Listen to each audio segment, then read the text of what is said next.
आदाब, नमस्कार। मेरा नाम है राघव कुमार और आप देख रहे हैं फैक्टफुल राघव मिश्रा चैनल। जरा कल्पना कीजिए कि सूरज का तापमान जो लगभग 5500 डिग्री सेल्सियस है,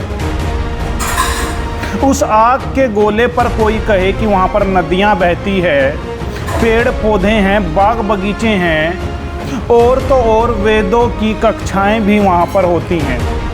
आखिर ये सुनने में किसी साइंस फिक्शन फिल्म की कहानी लगती होगी, लेकिन आर्य समाज के संस्थापक महर्षि दयानंद जी ने अपनी पुस्तक सत्यार्थ प्रकाश के 8वें समोल्लास में बिल्कुल यही बात लिखी है। उनका मानना है कि सूर्य केवल आग का गोला नहीं, बल्कि वहाँ भी हमारी तरह मनुष्य रहते हैं, बाग बगीचे हैं और तो और वहाँ पर वेद भी पढ़ाए जाते हैं। अगर यह बात कोई और कह देता तो हंगामा हो जाता, लेकिन महर्षि दयानंद जी ने कही है तो कोई बात नहीं। तो इस देश में आर्य समाज के ज्ञान की ऐसी गंगा बह रही है कि अगर आप संभल कर नहीं चले तो कब लॉजिक की मौत हो जाएगी और कब आप अंधविश्वास के सागर में गोते खाने लगेंगे, आपको भी पता नहीं चलेगा। आज हम बात करेंगे महर्षि दयानंद जी की उस सत्यार्थ प्रकाश की, जिसे सुनकर आइंस्टीन अपनी कब्र में करवटें बदल रहे होंगे और नासा वाले अपनी डिग्रियां जलाने की सोच रहे होंगे। महर्षि दयानंद जी ने जो सत्यार्थ प्रकाश में लिखा है, उसे सुनकर तो मुझे लगता है इसरो संस्थान में ताला लग जाना चाहिए और सभी प्रयोगशालाएं बंद कर देनी चाहिए, क्योंकि महर्षि जी लिखते हैं सत्यार्थ प्रकाश के 8वें समोल्लास में कि सूर्य पर मनुष्य बसते हैं और तो और बाकायदा वहाँ पर वेदों की कक्षाएं भी चलती हैं। वाह साहब वाह! सूर्य देवता जिसका तापमान 5500 डिग्री सेल्सियस है, वहाँ पर लोग चिल कर रहे हैं, वहाँ मॉर्निंग वॉक हो रही है, वहाँ माली साहब पौधों को पानी दे रहे हैं। जरा सोचिए, जहाँ पानी गिरते ही भाप नहीं सीधा परमाणु बन जाएगा, लेकिन अगर आप महर्षि दयानंद जी के चश्मे से देखेंगे तो वहाँ आपको भी गोभी के लहलहाते खेत नजर आ जाएंगे। अब जरा कल्पना कीजिए, सूर्य पर सुबह 4 बज रहे हैं और एक आर्य समाजी दूसरे आर्य समाजी से कह रहा है कि आज बड़ी ठंड है, सूरज जरा कम तप रहा है, चलिए जरा वेदों का पाठ कर ले। अरे हजूर, सूर्य कोई मोहल्ला नहीं है, वह जलता हुआ प्लाज्मा है, प्लाज्मा। वहाँ मनुष्य कैसे रह सकते हैं? क्या वहाँ के लोग एंटी बर्न क्रीम लगाकर पैदा होते हैं या वहाँ के बाग बगीचों में लोहे के पेड़ उगते हैं?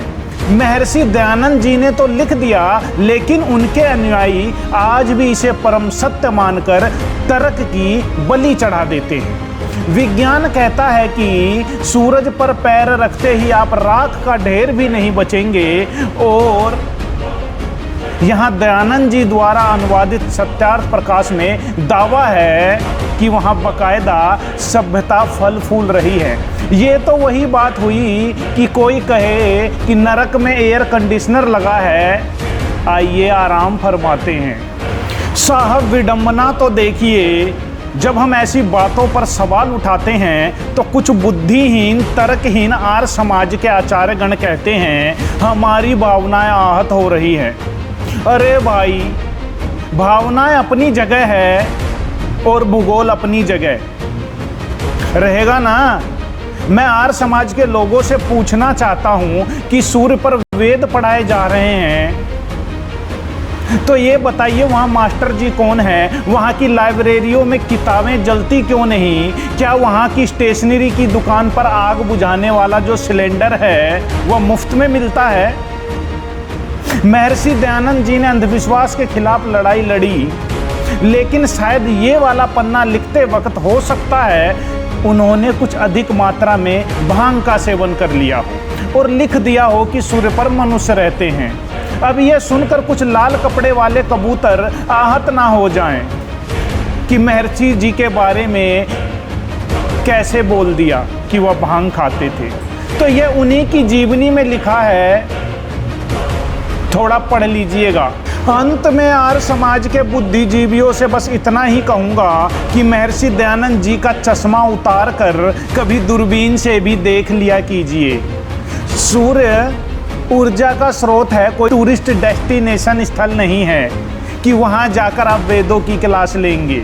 सच को स्वीकार करना सीखिए, वरना आने वाली नस्लें आपको रोस्ट नहीं करेंगी, आप पर हंसेंगी।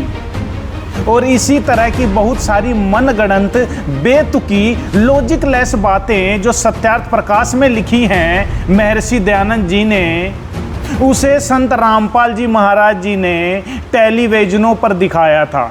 और उसका जवाब ना देकर आर्य समाज के तथाकथित बुद्धिहीन आचार्यों ने संत जी पर झूठे मुकदमे और तरह तरह की अफवाहें संत रामपाल जी महाराज जी के खिलाफ फैलाते रहे।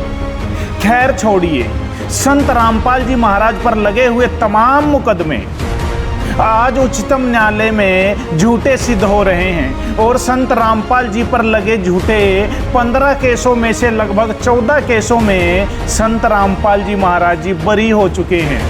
एक झूठा केस देशद्रोह का बचा है, वो अभी जल्द खत्म होने वाला है, क्योंकि कहते हैं सांच को आँच नहीं।